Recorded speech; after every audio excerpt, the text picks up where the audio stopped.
ರಾಜ್ಯದಲ್ಲಿ ತೀವ್ರ ಸಂಚಲನಕ್ಕೆ ಕಾರಣವಾಗಿರುವ ಹನಿ ಟ್ರ್ಯಾಪ್ ಮತ್ತು ಸಿಡಿ ಈ ಎಲ್ಲ ಹಗರಣಗಳ ಹಿಂದೆ ಡಿ.ಕೆ. ಶಿವಕುಮಾರ್ ಮತ್ತು ವಿಜಯೇಂದ್ರ ಅವರು ಇದ್ದಾರಾ? ಈ ರೀತಿ ಮಾತನಾಡಿರ್ತಕ್ಕಂಥದ್ದು ಯತ್ನಾಳ್ ಆರೋಪವನ್ನು ಮಾಡಿದ್ದಾರೆ.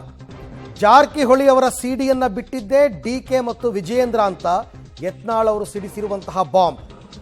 ರಾಜಣ್ಣ ಹನಿ ಟ್ರ್ಯಾಪ್ ಹಿಂದೆಯೂ ಇದೇ ಟೀಮ್ ಇದೆ ಅಂತ ಅವರು ಆರೋಪ ಮಾಡಿದ್ದಾರೆ. ಮಹಾನಾಯಕ ಮಾಡಿಸ್ತಾ ಇರೋದು ಅಂತ ಕಾಂಗ್ರೆಸ್ಸಿಗರಂತಾ ಇದ್ದಾರೆ, ಆದರೆ ಅವ್ರ ಹೆಸರು ಹೇಳ್ತಾ ಇಲ್ಲ. ಈ ರೀತಿ ಹೊಸ ಬಾಂಬ್ ಒಂದನ್ನು ಸಿಡಿಸಿದ್ದಾರೆ ಯತ್ನಾಳ್ ಅವರು. ಸತೀಶ್ ಜಾರಕಿಹೊಳಿ, ರಮೇಶ್ ಜಾರಕಿಹೊಳಿ ಅವರ ಪೆನ್ ಡ್ರೈವ್ ರಿಲೀಸ್ ಆಗಿತ್ತು, ಸಿಡಿ ರಿಲೀಸ್ ಆಗಿತ್ತಲ್ಲ, ಆ ವಿಚಾರದಲ್ಲಿ ವಿಜೇಂದ್ರ ಮತ್ತು ಡಿ.ಕೆ. ಶಿವಕುಮಾರ್ ಕೈವಾಡ ಇತ್ತು. ಈಗ ರಾಜಣ್ಣ ಅವ್ರ ಕೇಸಲ್ಲೂ ಇದೇ ಟೀಮ್ ಇದೆ ಅಂತ ಅದೇನು ಸುಮ್ಮನೆ ಆರೋಪ ಮಾಡ್ತಾರೋ? ಎಲ್ಲಿ ಡಿ.ಕೆ. ಶಿವಕುಮಾರ್, ಎಲ್ಲಿ ವಿಜಯೇಂದ್ರ? ಅವರು ಕಾಂಗ್ರೆಸ್ನ ಅಧ್ಯಕ್ಷರು, ಇವರು BJP ಅಧ್ಯಕ್ಷರು, ಇಬ್ಬರೂ ಸೇರ್ಕೊಂಡು ಏನಾದರೂ ಸಿಡಿ ಫ್ಯಾಕ್ಟ್ರಿ ಮಾಡ್ತಿದ್ದಾರಾ? ಆ ರೀತಿ ಆರೋಪ ಮಾಡ್ತಿದ್ದಾರಾ? ಗೊತ್ತಿಲ್ಲಪ್ಪ. ಇದೇನು ಸಿಡಿ ಹಗರಣ ಮಾಡಿಸಿದವನೇ ವಿಜಯೇಂದ್ರ, ಡಿ.ಕೆ. ಶಿವಕುಮಾರ್ ಇಬ್ಬರು ಕೂಡೇ ಮಾಡಿದ್ದು.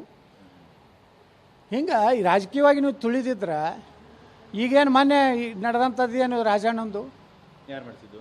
ಅದೇ ಮತ್ತೆ ಇದೇ ಟೀಮೇ. ಈ ಟೀಮ್ ಏನಿದೆಯಲ್ಲ ಅವರೇ ಹೇಳ್ತಾ ಇದ್ದಾರಲ್ಲ, ಇವತ್ತು ಕಾಂಗ್ರೆಸ್ನವರೇ ನಮ್ಮಲ್ಲಿ ಒಬ್ಬ ಮಹಾನಾಯಕ ಮಾಡಿಸ್ತಾ ಇದ್ದಾನೆ ಅಂತ ಹೇಳ್ತಾ ಇದ್ದಾರೆ. ಅದು ಯಾರು ಮಹಾನಾಯಕ ಅನ್ನೋದು ಇಡೀ ಕರ್ನಾಟಕ ಗೊತ್ತಾಗೈತೆ ರೀ.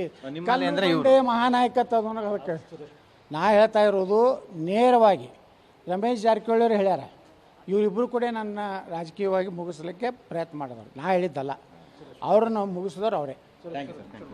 ಇದೇನು ಸಿಡಿ ಹಗರಣ ಮಾಡಿಸಿದವನೇ ವಿಜಯೇಂದ್ರ, ಡಿ.ಕೆ. ಶಿವಕುಮಾರ್ ಇಬ್ಬರು ಕೂಡೇ ಮಾಡಿದ್ದು. ಹಿಂಗೆ ಈ ರಾಜಕೀಯವಾಗಿ ನೀವು ತುಳಿದಿದ್ರೆ ಈಗೇನು ಮೊನ್ನೆ ನಡೆದಂಥದ್ದು ಏನು ರಾಜಣ್ಣಂದು ಯಾರು ಮಾಡಿಸಿದ್ದು? ಅದೇ ಮತ್ತೆ ಇದೇ ಟೀಮೇ. ಈ ಟೀಮ್ ಏನಿದೆಯಲ್ಲ ಅವರೇ ಹೇಳ್ತಾ ಇದ್ದಾರಲ್ಲ, ಇವತ್ತು ಕಾಂಗ್ರೆಸ್ನವರೇ ನಮ್ಮಲ್ಲಿ ಒಬ್ಬ ಮಹಾನಾಯಕ ಮಾಡಿಸ್ತಾ ಇದ್ದಾನೆ ಅಂತ ಹೇಳ್ತಾ ಇದ್ದಾರೆ. ಅದು ಯಾರು ಮಹಾನಾಯಕ ಅನ್ನೋದು ಇಡೀ ಕರ್ನಾಟಕ ಗೊತ್ತಾಗೈತೆ ರೀ. ಮಹಾನಾಯಕ ಅದಕ್ಕೆ ನಾ ಹೇಳ್ತಾ ಇರೋದು ನೇರವಾಗಿ ರಮೇಶ್ ಜಾರಕಿಹೊಳಿ ಅವರು ಹೇಳ್ಯಾರ, ಇವರಿಬ್ಬರು ಕೂಡ ನನ್ನ ರಾಜಕೀಯವಾಗಿ ಮುಗಿಸ್ಲಿಕ್ಕೆ ಪ್ರಯತ್ನ ಮಾಡಿದವರು. ನಾ ಹೇಳಿದ್ದಲ್ಲ, ಅವ್ರನ್ನ ಮುಗಿಸಿದವ್ರು ಅವರೇ. ಇದೇನು ಈ ಬಗ್ಗೆ ಮತ್ತಷ್ಟು ಮಾಹಿತಿ ನನ್ನ ಕೊಲೀಗ ಮಸೂದ್ ಅವರಿಂದ ಪಡ್ಕೊಳ್ಳೋಣ. ಮಸೂದ್, ಎರಡು ರಾಷ್ಟ್ರೀಯ ಪಕ್ಷಗಳ ರಾಜ್ಯಾಧ್ಯಕ್ಷರು ಡಿ.ಕೆ. ಶಿವಕುಮಾರ್ ಮತ್ತು ವಿಜೇಂದ್ರ ಅವರಿಬ್ಬರು ಸೇರಿಕೊಂಡು ಸಿಡಿ ಫ್ಯಾಕ್ಟ್ರಿ ಮಾಡ್ತಾ ಇದ್ದಾರೆ. ರಮೇಶ್ ಜಾರಕಿಹೊಳಿದ್ ಮಾಡಿದ್ದು ಅವರೇನೆ, ರಾಜಣ್ಣ ಅವ್ರದ್ದು ಹನಿ ಟ್ರ್ಯಾಪ್ ಮಾಡಿದ್ದು ಇವರೇನೆ ಅಂತಂದರೆ ಹೆಂಗೆ ಇದನ್ನು ನಂಬೋದು? ಇದು ಕೂಡ ಒಂದು ರೀತಿ ಹಿಟ್ ಅಂಡ್ ರನ್ ಥರ ಯತ್ನಾಳ್ ಅವ್ರು ಕೊಟ್ಟಿರೋ ಕಮೆಂಟಾ, ಅಥವಾ ಅವ್ರ ಹತ್ರ ಏನಾದರೂ ಸಾಕ್ಷಿ ಪುರಾವೆಗಳು ಇದೆಯಾ ಅಂತ? ಅರವಿಂದ್, ಯತ್ನಾಳ್ ಅವರು ಪಬ್ಲಿಕ್ ಟಿವಿ ಜೊತೆ ಮಾತನಾಡುವಾಗ ಬಹಳ ಮುಖ್ಯವಾದಂಥ ಅಂಶ ಹೇಳಿದ್ದಾರೆ. ಬಹಳ ದೊಡ್ಡ ಮಟ್ಟದ ಒಂದು ಆರೋಪವನ್ನು ಕೂಡ BJP ರಾಜ್ಯಾಧ್ಯಕ್ಷ ವಿಜೇಂದ್ರ ಮತ್ತೆ ಹಾಗೆ ಕಾಂಗ್ರೆಸ್ನ ರಾಜ್ಯಾಧ್ಯಕ್ಷ KPCC ಅಧ್ಯಕ್ಷರಾಗಿರುವಂಥ ಡಿ.ಕೆ. ಶಿವಕುಮಾರ್ ಅವರ ಮೇಲೆ ಹೊರಿಸಿರುವಂಥದ್ದು. ಹಿಂದೆ 2021ರಲ್ಲಿ ರಮೇಶ್ ಜಾರಕಿಹೊಳಿ ಅವರ ಸಂಬಂಧಪಟ್ಟಂತೆ ಒಂದು ಸಿಡಿ ಹಗರಣ ಆಯಿತು. ಅದು ಕೂಡ ಹನಿ ಟ್ರ್ಯಾಪ್ ಪ್ರಕರಣ ರಾಜ್ಯದಲ್ಲಿ ದೊಡ್ಡ ಮಟ್ಟದ ಸದ್ದು ಮಾಡಿತ್ತು. ಅದು ಮತ್ತೆ ರಾಜಣ್ಣ ಮತ್ತೆ ಅವರ ಮಗ ರಾಜೇಂದ್ರ ಅವರ ಹನಿ ಟ್ರ್ಯಾಪ್ ಅಟೆಂಪ್ಟ್ ಸಂದರ್ಭದಲ್ಲಿ ಅದು ಕೂಡ ಚರ್ಚೆಗೆ ಬಂತು. ಆ ಸಂದರ್ಭದಲ್ಲೇ ಸಾಕಷ್ಟು ಜನ ಆರೋಪ ಮಾಡ್ತಾ ಇದ್ರು, ಹಿಂದಿನ ಟೀಮೇ ಇದರಲ್ಲೂ ಕೂಡ ಇದೆ ಅನ್ನುವಂಥ ಆರೋಪ ಮಾಡಿದ್ರು. ಆ ಆರೋಪ ಸಂಬಂಧಪಟ್ಟಂತೆ ಇವತ್ತು ಮತ್ತೊಮ್ಮೆ ಗಂಭೀರವಾದಂತಹ ಆರೋಪವನ್ನು ಯತ್ನಾಳ್ ಅವರು ಮಾಡಿದ್ದಾರೆ.